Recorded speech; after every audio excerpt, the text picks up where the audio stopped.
Hi there folks, Matt Hayson, and joining me today is Veronica Morgan from Good Deeds Buyers Agents, and we thought it would be timely to just discuss the whole buyer agent movement and what we've seen over the recent times, certainly maybe a byproduct of a heated market. The reality is that it's very easy to become a buyer's agent. Yeah. In fact, it's easier than it is to become a selling agent. From our perspective, what we've seen and heard is a lot of people that either didn't make it in the sales side of the industry, have thought, oh, well, look, I'll just go and work. It seems like it's an easier process to go and work on the buyer's side. I mean, what are some questions that you would like to qualify a buyer? If you're thinking of using a buyer's agent and you're sitting in the lounge room with somebody and you're interviewing 2 or 3, which is a process we normally go through when we're listing a house for sale, what are the questions you'd ask? Look, that in itself is a really good question. Yeah. I actually have 2 questionnaires, and I'll give you the links for it so you can attach to the end of this. Yeah. Because the first question is questions to ask the prospective buyer's agent. And yes, how do you get some benchmarking in place? How do you measure the success or otherwise of a buyer's agent or someone you're going to trust to help you make multi-million-dollar decisions?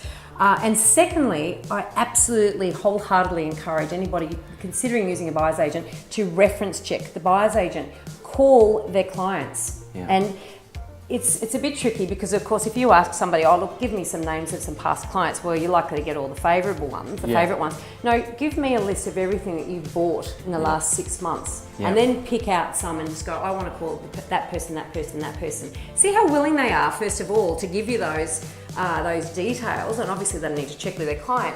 I've got a questionnaire to ask that particular client, those clients as well. It's absolutely critical that you do your homework. Yeah. Because otherwise you could have somebody who actually owns less property than you do. Yeah. recommending what you should buy. We hear, what buyers are using buyers agents is there's a view that you have an inside line to real estate agents, and you get the special offerings and the special listings. Is that true? Well, you tell me. Look, I can tell you what we see. Look, what I see is there's people in our area. This is me speaking from a personal experience, and specifically in my area here. There are some people like yourself that I know that have been in the area a long time. They've got the track record. There's a higher level of respect because we know of your experience and we know how you operate, and that the clients that you have are typically well nurtured and they understand the process. So for somebody like yourself, I would say, absolutely, we would deal with you at a different level. But if I had to look at a broader sense of how we're being communicated with now as from an industry point of view, then no, there is no inside word or no special assistance that we provide a buyer's agent. Typically what we're seeing at the moment is we're getting about 10 emails a day from buyer's agents from here to wherever they're positioned, just with a blanket email saying we've got clients wanting to spend X, Y, Z, and it's not even relevant for us. When we look into them, there's people looking in Camperdown and Manly, and we're like, well, why are we getting this? So you just glaze over it as an agent, so this isn't even relevant for my area. Yeah. I guess it's horses for courses, but this comes back to, for me, would it be, and if I was looking to appoint a buyer's agent, is actually having the right person on my side is so critical. Like, I would be definitely looking for somebody that's got longevity and a track record because then that way I'd feel comfortable that you do know many agents across many areas, and you do have a high level of respect and connection with the agent. It's interesting. I mean, and one thing that you may not know, in our office we've developed a way of categorising agents. Yeah. So we're 8 different styles of agents. Only 8.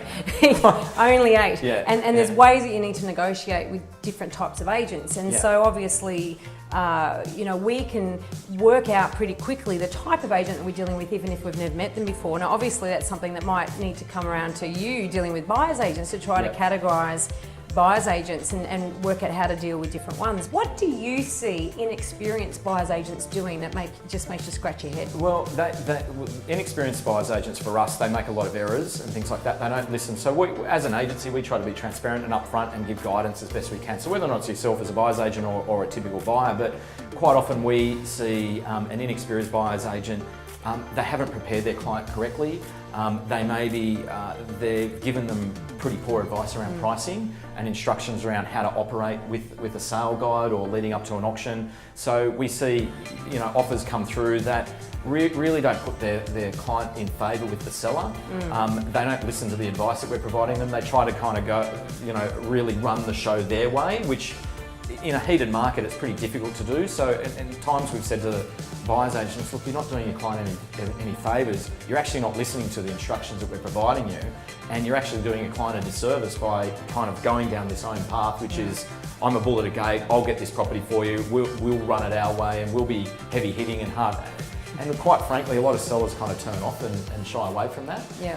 So that's what we, from the experience side of things, that's what I typically see. So other than, surely you must have buyer's agents come to you that you've never dealt with before but are experienced. Yes. How do you recognise a good one from a bad one? Just everything from tone of voice, just a lot of people, again, I've been around a little while, so I guess some people do kind of know who we are and things like that as an agent, but it's more of a matter of fact conversation. They're like, okay, where's your client at? Where's the buyer interest at? What have we got to do to buy it? We don't want to muck around. If it's in a window that we're prepared to negotiate at or where we see value, then we're prepared to talk at that level. If we're not, so be it, no hard feelings, we'll just move on. And it's that kind of level and it's just easier, it's transparent, we know where everybody stands, and that's how I typically pick up on it. It's like, yeah, well, that was a good person to deal with. The phone call was positive, it was easy, it wasn't like, they were open with us, it felt like I could be open with them, and it was just easy.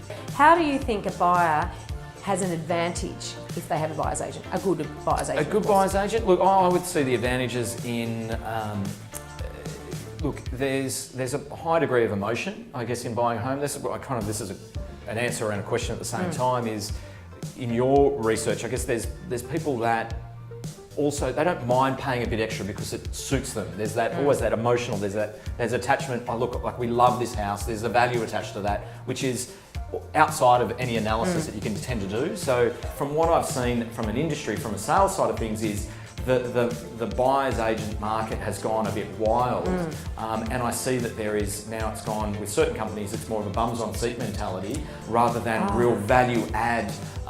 And are you really diligently doing the best thing for a client? And that's the thing that I'm worried now that I'm seeing buyers that are entrusting these people where I just don't feel that they've got the experience, the knowledge, or really, from a sales point of view, I see them just like it's become more around doing deals rather than doing best service. Well, I think we've probably covered a fair bit there that hopefully it's of use, because it's the buyer's agency side of things is really a burgeoning type of business in the real estate space. You can see why it's come about. It's been a tight market, it's been hard for people to buy properties.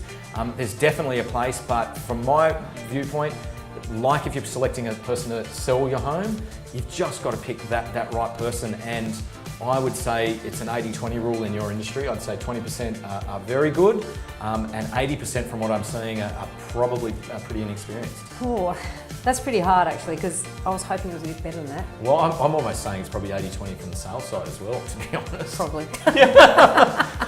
No, I think it's slightly better, and it's maybe 70-30. Maybe 70-30, you might be right. Anyway, so look, thanks very much for joining. It's Matt and Veronica Morgan from Good Deeds. Hopefully this has been some transparent and useful information. If you are out there looking to use a buyer's agency service, I can certainly recommend Veronica. She's done some great deals with us, and we've always felt that the process has been fair, respectful, and her clients have certainly been happy. So thanks very much for watching. Thank you.